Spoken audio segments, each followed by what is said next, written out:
investigations. Jesus, don't scare me like that, Langston. If you're talking right now, I can't hear you. It's a one-way system. Try to find an intercom. Langston, it's me, Jesse. I know. I can see you on the monitors. The cameras in there haven't worked since we sealed that sector off a couple years back. Let me guess. You sealed it because of the monster guy. Wait, did you see Dr. Hartman? Jesus, I really wish you hadn't opened that fire break. Okay, listen, you need to find Hartman and kill him before he gets out into the Bureau. That thing is a person? He was a person. We brought him here to study after he was, altered in an AWE. I forget the medical word for what happened, but now light physically hurts him. Do you have a flashlight? No. A lantern? Headlamp? Oh yeah, flare gun. Oh, Christmas lights. You could wrap them around your... I don't have any of those, Langston. Shit. Okay, well, I'm sure you'll think of something. I'll keep an eye on you from the panopticon. This is kind of exciting, right? Maybe from where you're standing. Right, okay. Well, break a leg. Oh, why did I say that? Okay, this Hartman thing can't have gotten very far. Let's go flush him out. Langston was right. This is kind of exciting. It's just nice to have someone to talk to, you know? Ever since I got put in charge of the Panopticon, people treat me different, like I'm crazy for wanting to work with altered items. People just don't understand the altered items like I do, you know? I don't want to brag, but it does take a very empathetic mind to connect with the items. Doesn't Still, want to I don't know why brag. people are making it so personal. Right. I mean, the teams in research handle paranatural materials every...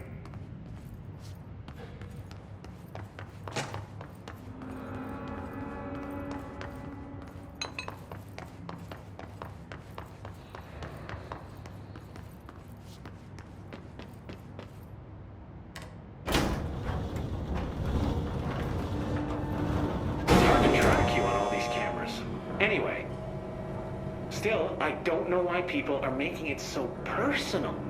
I mean, the teams in research handle paranatural materials every day, and no one thinks they're weird.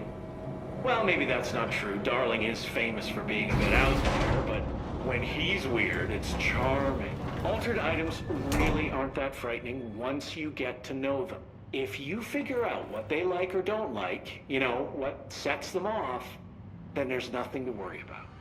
I guess at the end of the day, we're still just wild animals, scared of our own shadows. We're supposed to be on the same team, but sometimes it feels like it's every department for themselves, like it's a race, and we're all trying to be number one. If it is a race, though, I'd say Darling is a mile ahead of everyone else. He was Trench's golden boy for years, but that relationship has gotten pretty tense, or so I've heard through the grapevine. Not that I spread rumors, just, you know, people talk. Not me, though. I keep my nose to the grind. Too much work to do to focus on those kinds of things. I need to stay focused so I can get my work done and get home to feed Alfred. He's just gonna talk forever, I always isn't make he? it home for mealtime, so I have my neighbor check in on Alfred at 7 o'clock if I'm not back yet. She's very nice. Her name is Maria. She's older. She came to New York in the 50s to attend school and has been here ever since. She has a couple of kids. I met them at Thanksgiving. Big family. Very nice people. Anyway, she has a key to my apartment, and she gives Alfred his dinner if I'm not home. I'm gonna have to buy her a nice fruit arrangement as a thank you after this. I'm missing a lot of Alfred's meal times. She's probably gonna have to go to the store for more wet food. I'll have to remember to pay her back. Hold on, let me make a note. Pay back Maria for Alfred's food. Okay. Oh, one more thing. And buy her a fruit arrangement. All right, done. Are you a cat person? I don't think I ever asked. You seem like one, though. You'd like Alfred. He's very proper. Really carries himself well, you know? I named him after my favorite poet. Felt like a good fit. I got Alfred just before Sylvia died when I was at the... You know, I don't really remember where I got Alfred from. But, boy, those two did not get along. Oh, no. Sylvia thought she owned the place. Didn't like me getting in her way, scratched me more than once when I was just trying to move her food bowl. That cat was a real asshole. Wow. I'm realizing now that That's language is kinda not harsh. entirely, professional. You see, Sylvia didn't tolerate most people, or animals, or anything. And that's what I meant when I said asshole. I would never use that word about a person. It was just, hey, there's a light flashing on the console here. I gotta, check this out. I'll get back to you later. Real smooth, Langston.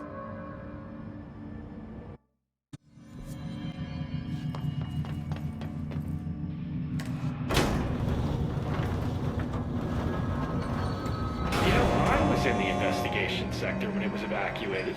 Well, not there. I was in executive because they have the best snack machines. You may think they're all the same because of that plain white packaging, but there's a difference. You know those thick ruffled potato chips? They're my favorite. All the machines outside executive carry those flimsy little thin chips. They have no texture.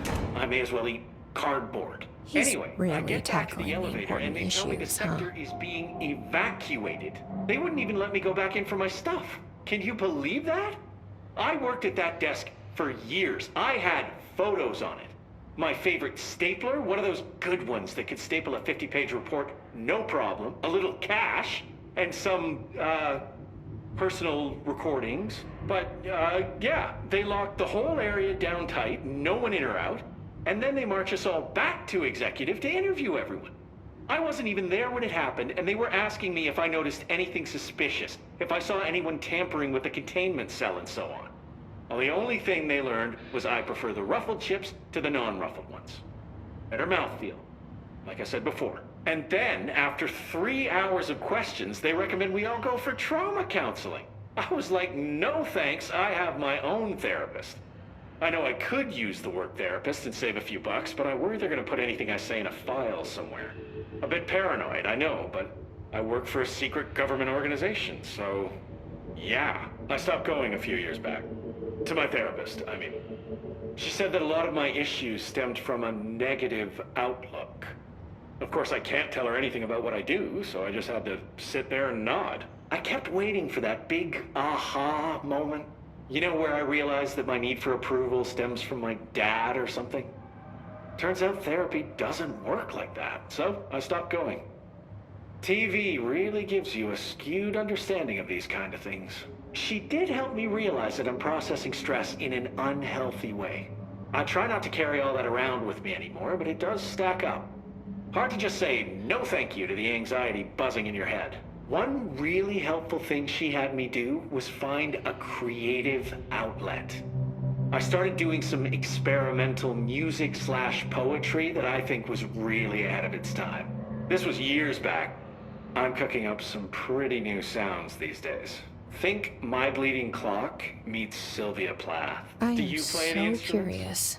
Well, I can Yet see you so being concerned. a guitarist, maybe a bassist. It's funny, I played the tuba in high school band.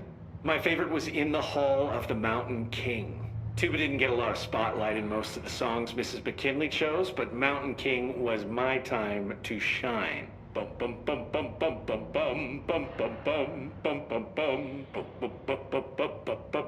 bum bum bum. Ah, classic. I've moved on to less mainstream instruments now, but the tuba will always be a part of me. What were we talking about before? Right, the evacuation. Yeah, I heard afterward that the Hartman specimen had gotten loose and killed some staff. They had me digitizing records in some dark corner of the sector, so I didn't know a whole lot about the Bright Falls investigation at the time. It's a strange case. Most AWEs are one and done, but Bright Falls has pretty regular flare-ups. 3 incidents since 1970 when we first started tracking it. I got really interested when I heard Alan Wake was involved with the latest occurrence. I'm a huge Wake fan. I love the Alex Casey novels. That over-the-top hard-boiled detective thing is right up my alley.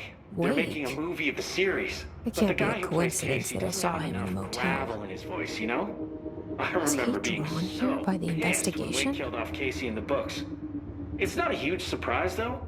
Wake sounded like a bit of a dick. Drank too much, fought paparazzi. The tabloids even said he was an abusive husband, so yeah, troubled artist and all that. Apparently, there were chapters of an unfinished manuscript floating around after Wake disappeared. People say they're cursed, which is a very discriminatory term against altered materials, by the way. The forums all call the unfinished book Departure because Wake kept saying it would be a departure from his previous work. I found some pages that are supposedly the real deal on the internet. It's pretty dark stuff. He was going full horror, which makes sense since he used to write for Night Springs, but I would have preferred if he did something a little lighter. I've always said Wake had a great instinct for humor. Hey, did you know we own Night Springs? Yeah, the Bureau bought the rights after the original series ended. I've sent some story suggestions to the production team, but apparently they are not accepting pitches at this time. Typical. I'd be a great addition to their team, right? Huh. I didn't see you nod. Is this thing not on? Let me Oh, check. it's definitely on. Okay.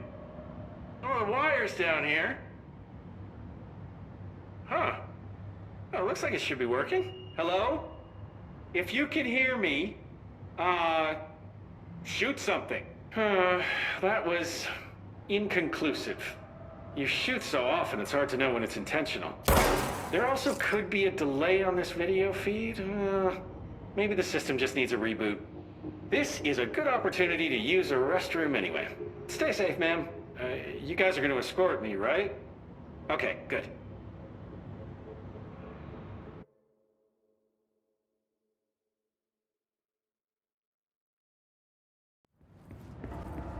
Okay, I'm just going to freestyle a bit. My mother always said, never talk to strangers. Always. Never. Always. Never. But isn't a stranger just someone you don't know? What if the only thing stopping a stranger from being a friend is that word? Stranger. Strange.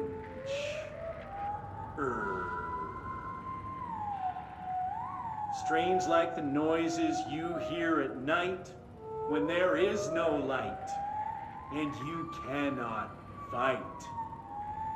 Strange like a rubber duck that follows you around and makes you drop your coffee every time that it quacks because the noise scares you. Then you have to clean up the coffee while the duck stares at you and continues to quack, quack, quack, quack.